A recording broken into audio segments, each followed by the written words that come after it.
The morning sun cast long shadows across the manicured lawns of Kensington Palace as Prince William stood at his office window, watching his children play in the garden below.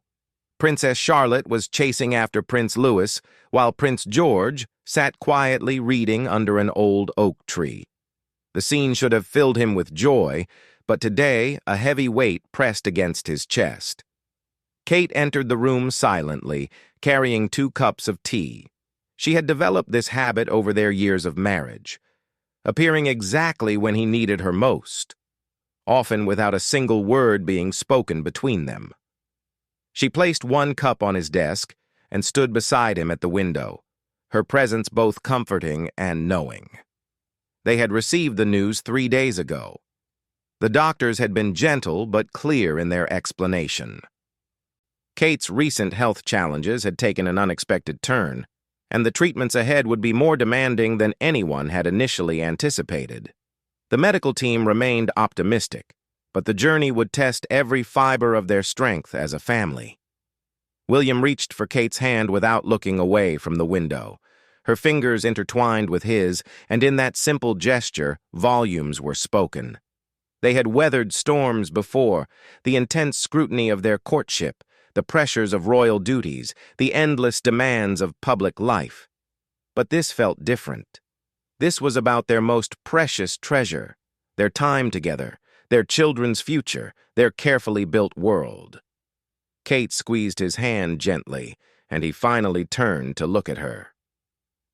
Her eyes held that same steady strength that had first captivated him at university. Even now, facing uncertainty, she radiated a calm determination that made him fall in love with her all over again. She smiled softly, not the practiced smile she wore for cameras, but the private one reserved only for him. "We need to tell them," she whispered, nodding toward the children in the garden. William nodded, though the thought of seeing worry cloud his children's innocent faces made his heart ache. They had always tried to shield George, Charlotte, and Louis from the complexities of royal life, allowing them to experience as normal a childhood as possible. But this was different. This would touch every aspect of their daily lives. They spent the morning planning how to approach the conversation. Kate insisted they keep things simple and age-appropriate, focusing on the love that would carry them through rather than dwelling on fears. William marveled at her strength, the way she could transform her own anxiety into protective courage for their children. That afternoon, they gathered the children in the cozy sitting room they used for family time. George, now old enough to sense when serious conversations were brewing, sat attentively. Charlotte bounced slightly in her chair, her natural energy barely contained. Louis, still quite young, played with a toy car, only half aware of the gravity of the moment. Kate began speaking in her gentle way, explaining that she would need special medical treatments and that their routine might change for a while. She emphasized that many people loved and supported their family and that they would face this challenge together. George asked thoughtful questions, his maturity beyond his years showing through. Charlotte wanted to know if Mummy would still be able to read bedtime stories. Louis mostly wanted reassurance that cuddles would continue. William watched his wife handle their children's concerns with such grace and wisdom. Each answer she gave was honest yet hopeful, acknowledging their feelings while building their confidence. He found himself falling silent, not from lack of words, but because Kate's responses were so perfectly crafted that anything he might add would only diminish their power. After the children returned to their activities, William and Kate retreated to their private quarters. The weight of what lay ahead settled around them like evening mist. They had always been partners, but now they needed to become something more, a unified force capable of protecting their family's happiness while navigating an uncertain path. Kate curled up beside William on their sofa, her head resting against his shoulder. They sat in comfortable silence, each lost in thought but anchored by the other's presence. Through the window, they could hear their children's laughter echoing from the garden, a sound that reminded them of everything they were fighting to preserve. "I keep thinking about your mother," Kate said quietly, breaking the silence. "How brave she was. How she protected you and Harry, even when everything was falling apart around her." William's throat tightened. His mother's memory was both a source of strength and pain, but Kate was right. Diana had shown incredible courage in shielding her children from the worst storms of her own life. Now he and Kate faced their own test of parental protection and strength. "She would have loved watching you with them," William replied, his voice thick with emotion. "The way you make everything feel safe and normal, even when nothing is normal." Kate lifted her head to look at him. In her eyes, he saw not just his wife and the mother of his children, but a woman who had chosen to dedicate her life to something larger than herself. She had married into an institution that demanded everything while offering little privacy or normalcy in return. Yet she had done it with such grace that the nation had embraced her as their own. They began making lists that evening, practical arrangements that would need attention. Family members who should be informed personally before any public announcements, and ways to maintain stability for the children. But beyond the logistics, they also talked about their hopes and dreams, the trips they still wanted to take as a family, the traditions they wanted to establish.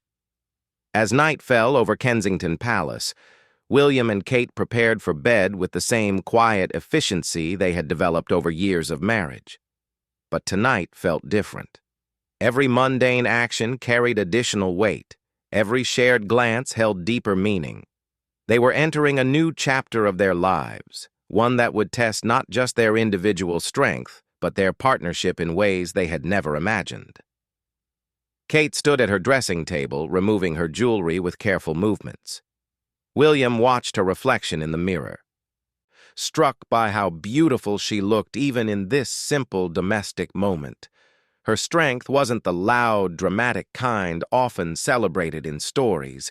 It was quiet, steady, and unshakable, the kind that held families together through life's most challenging seasons. "Whatever happens," William said softly, "we face it together." Kate met his eyes in the mirror and smiled. It was a smile that spoke of shared history, mutual trust, and unspoken promises. In that moment, no words were necessary.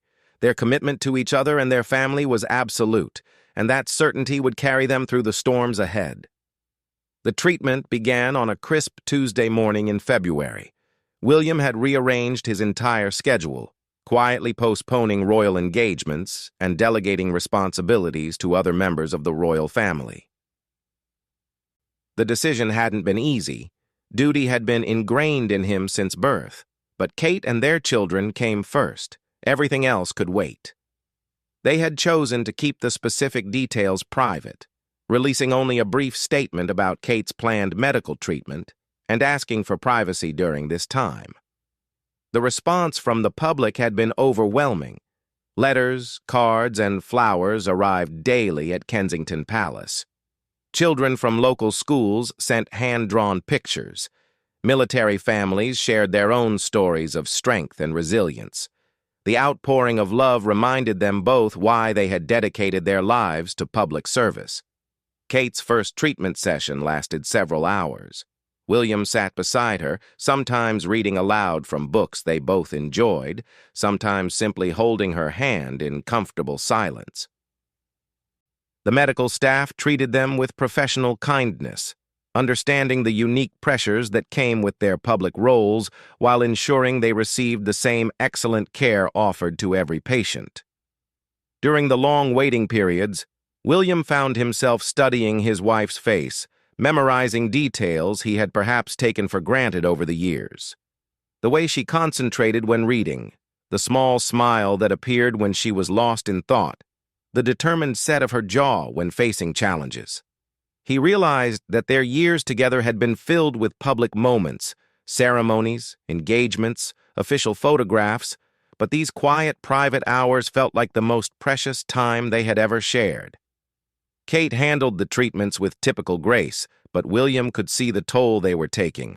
Her energy flagged by afternoon, and she needed more rest than usual. Yet she insisted on maintaining as much normalcy as possible for the children. She still helped with homework when she felt well enough, still insisted on reading bedtime stories, still participated in family dinners even when eating was difficult.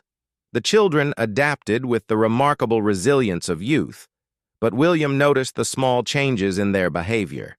George became more helpful around the house, taking on responsibilities without being asked. Charlotte created elaborate art projects to decorate Kate's bedroom, filling the space with colorful drawings of rainbows and flowers. Louis, too young to fully understand the situation, simply demanded more cuddles from both parents, his instincts telling him that extra affection was needed. Royal duties continued, but in a modified form. William took on additional responsibilities, representing both himself and Kate at certain events. The palace staff, many of whom had worked for the family for years, rallied around them with extraordinary dedication. They handled logistics seamlessly, shielded the family from unnecessary pressures, and created an atmosphere of support that allowed William and Kate to focus on what mattered most. There were difficult days when Kate felt too unwell to leave her room, and William would cancel everything to stay with her. They would spend hours talking about their memories, their university days when they were just young people falling in love, their wedding day when the whole world watched them promise to support each other through everything life might bring. The birth of each of their children and how each had changed them in unexpected ways. On better days, they would take quiet walks through the palace gardens, away from public view. Kate would point out changes in the flowers and trees, planning future garden projects with the enthusiasm that had always marked her approach to creating homes for their family. William would share updates from his conservation work, and they would dream together about the environmental legacy they wanted to leave for their children. The British public, typically reserved in their emotional expressions, surprised everyone with their response to the family's situation. Vigils were organized outside Buckingham Palace, not somber affairs but gatherings where people shared stories of hope and resilience. Children's choirs performed in the palace gardens. Local communities organized fundraising events for cancer research, motivated by their desire to show support in practical ways. International support poured in as well. World leaders sent private messages of encouragement.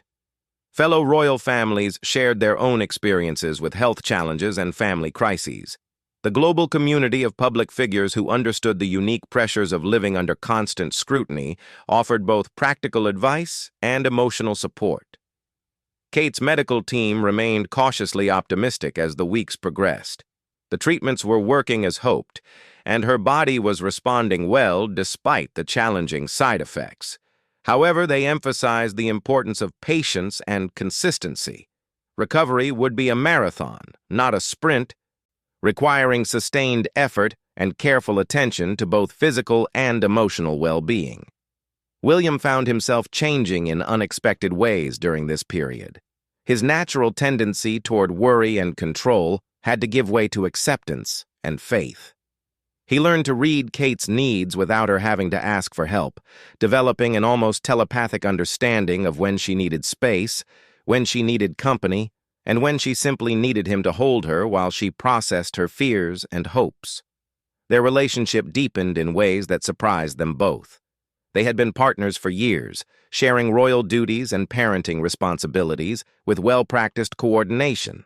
But this experience stripped away all the external pressures and reduced their world to its essential elements: love, family, and the simple act of caring for each other through difficulty.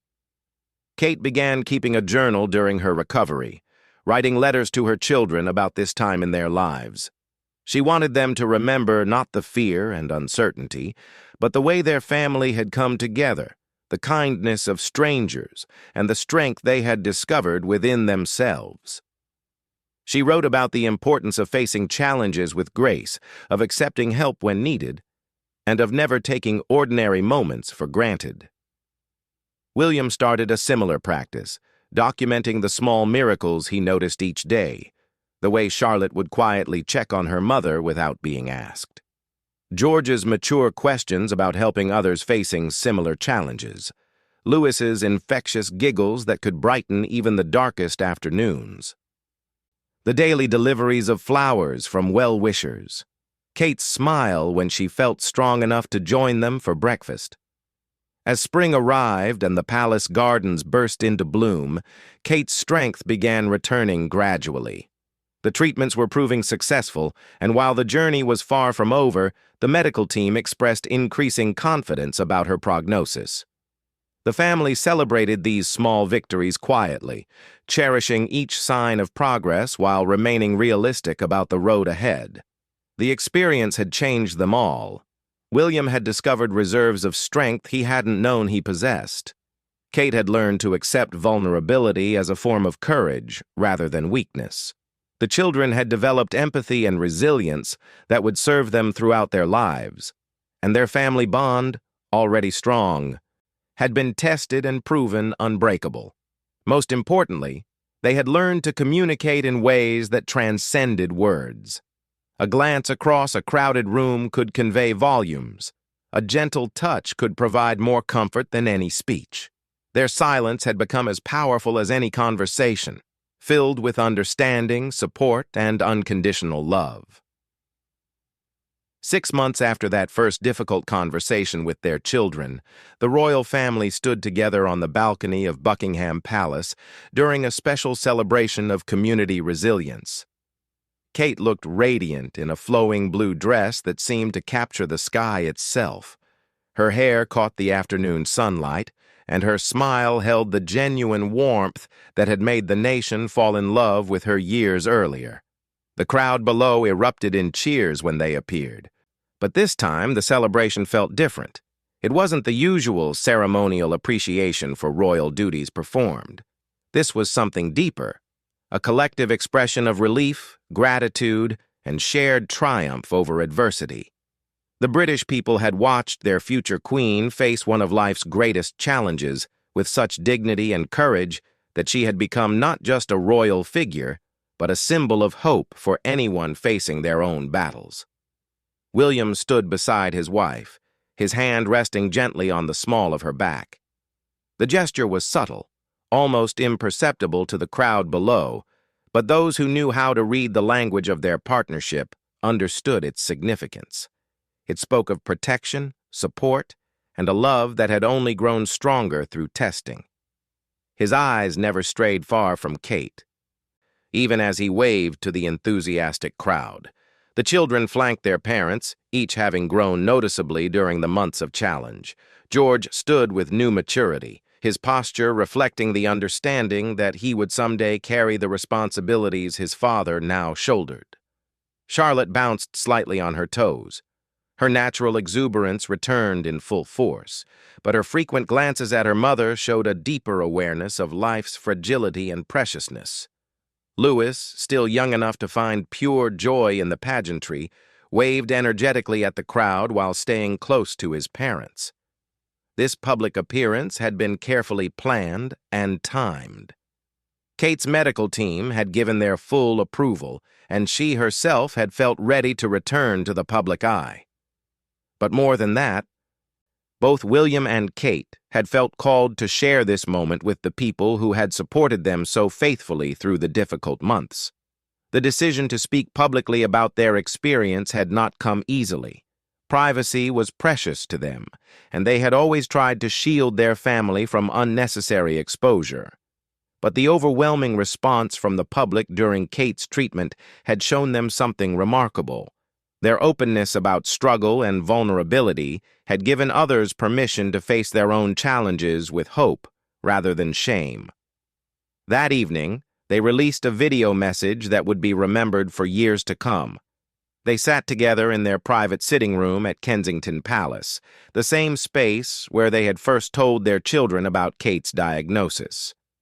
The setting was intentionally intimate, showing them not as distant royal figures, but as a real family who had walked through valley and emerged stronger. Kate spoke first, her voice clear and steady. She thanked the medical professionals who had cared for her, the palace staff who had supported their family, and most importantly, the countless strangers who had sent letters, said prayers, and offered encouragement during the darkest days. Her words were simple but profound, acknowledging both the difficulty of the journey and the incredible power of community support. William's contribution to the message was brief but deeply moving. He spoke about watching his wife face uncertainty with such courage that she had inspired not just their children, but everyone who witnessed her strength. He talked about learning to find hope in small moments and discovering that love could grow even deeper when tested by hardship. His voice broke slightly when he mentioned the people who had shared their own stories of struggle and survival, creating a network of mutual encouragement that transcended social boundaries. But perhaps the most powerful moment came when they simply sat together in silence for several seconds, their hands clasped, their eyes meeting with the kind of understanding that only comes from weathering life's storms together. In that wordless exchange, viewers saw everything they needed to know about the depth of their partnership and the strength of their commitment to each other and their family. The children made a brief appearance at the end of the video, each sharing a simple message of gratitude. George thanked everyone who had been kind to his family. Charlotte held up a drawing she had made showing their family surrounded by hearts and rainbows. Louis simply waved and giggled, his innocent joy a reminder that happiness could coexist with hardship. The response to the video was immediate and overwhelming. News outlets around the world carried the story, but more importantly, social media filled with personal responses from people sharing their own experiences with illness, family challenges, and the power of community support. The royal family had started a conversation about vulnerability, strength, and the importance of supporting one another through difficult times. In the weeks that followed, William and Kate gradually returned to their full schedule of royal duties. But their approach to public service had been transformed by their experience. They spoke more openly about mental health, family challenges, and the importance of seeking help when needed. Their authenticity made their public appearances more meaningful and their connection with people deeper than ever before. Kate's health continued to improve steadily. The treatments had been successful, and her prognosis remained excellent. But the experience had changed her relationship with her own body and her understanding of strength. She became an advocate for cancer research and patient support, using her platform to ensure that others facing similar challenges would have access to the best possible care and support systems. William discovered new dimensions to his role as both a husband and a future king. He had learned to balance protection with empowerment, allowing Kate her independence while ensuring she never doubted his unwavering support. His leadership style evolved to include greater emotional intelligence and a deeper understanding of how personal vulnerability could actually strengthen public service. Their marriage, already strong, had been refined into something almost unbreakable. They had developed a communication style that relied as much on understanding and intuition as on words. A raised eyebrow could convey concern, a gentle smile could offer reassurance, and comfortable silence could provide more support than any conversation. The children emerged from the experience with remarkable emotional maturity. They had learned that families could face serious challenges and emerge stronger. They had witnessed their parents' love tested and proven genuine. Most importantly, they had experienced the power of community support and developed a deep appreciation for the kindness of strangers.